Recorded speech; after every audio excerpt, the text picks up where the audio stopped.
Magandang umaga sa ating lahat. Ngayon ay April 25, 2025 at narito ang update ukol sa magiging lagay ng panahon sa susunod na 24 oras. Patuloy pa rin umiiral ang Intertropical Convergence Zone or ITCZ dito sa Southern Mindanao kung saan ngayong araw ay magdadala pa rin ito ng mataas na tsansa ng mga pag-ulan, pagkidlat at pagkulog dito sa may silangan at katimugang bahagi ng Mindanao. So pag-iingat pa rin po para sa ating mga kababayan dyan sa posibilidad ng mga pagbaha at pagguho ng lupa. Samantala, ang easterlies naman o yung mainit na hangin mula sa dagat Pasipiko ay umiiral pa rin or nakakaapekto sa malaking bahagi or sa nalalabing bahagi ng ating bansa kung saan ngayong araw ay magdadala pa rin ito ng mainit at maalinsangan na panahon at meron pa rin tayong posibilidad ng mga isolated o mga biglaang pag-ulan, pagkidlat at pagkulog. And sa kasalukuyan ay wala pa tayong minomonitor na bagyo or low pressure area na maaaring makaapekto dito sa ating bansa.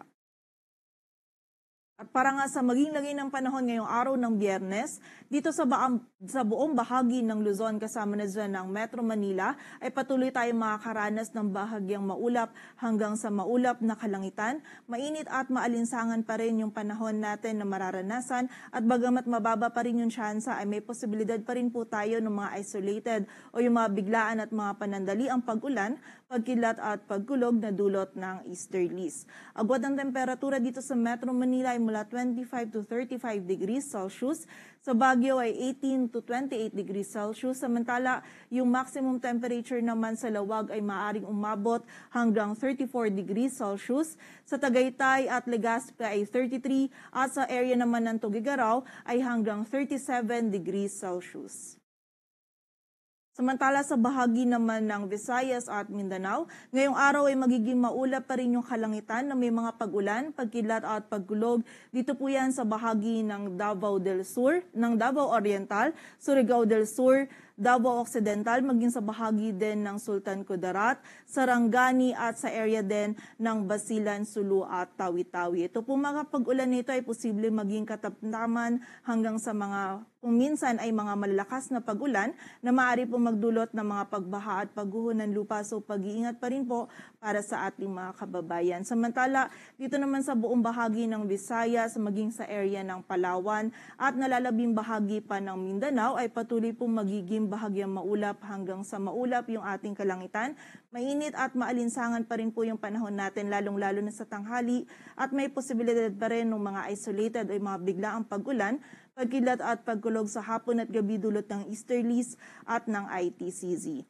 Agwat ng temperatura dito sa Puerto Princesa at Kalayaan Islands ay mula 26 to 35 degrees Celsius. Samantala yung maximum temperature naman dito sa Iloilo, Cebu, Cagayan de Oro at Zamboanga ay maaari pong umabot hanggang 33 degrees Celsius. Sa Tacloban naman ay 32 degrees Celsius at sa Davao ay 34 degrees Celsius.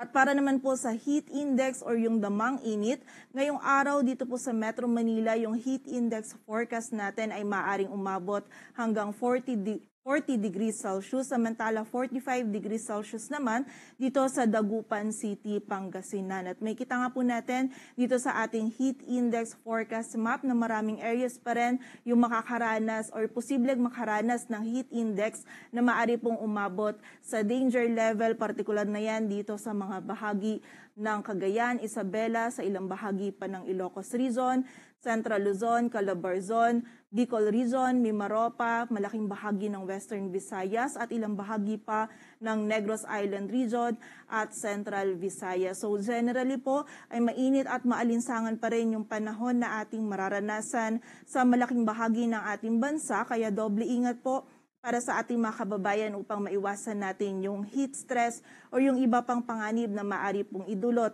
ng init ng panahon sa ating kalusugan. At para naman sa lagay ng dagat baybayin ng ating bansa, wala po tayo nakataas na gale warning. Kaya malaya makapalaot yung mga kababayan natin mga ngisda, pati na rin yung may mga maliliit na sasakyang pandagat. Dito sa Metro Manila, ang araw ay sisikat mamayang 5:37 ng umaga at lulubog mamayang 6:12 ng hapon. Patuloy po tayo magantabay sa updates na ipapalabas ng Pag-asa at para sa mas kompletong impormasyon, bisitahin ang aming website, pag-asa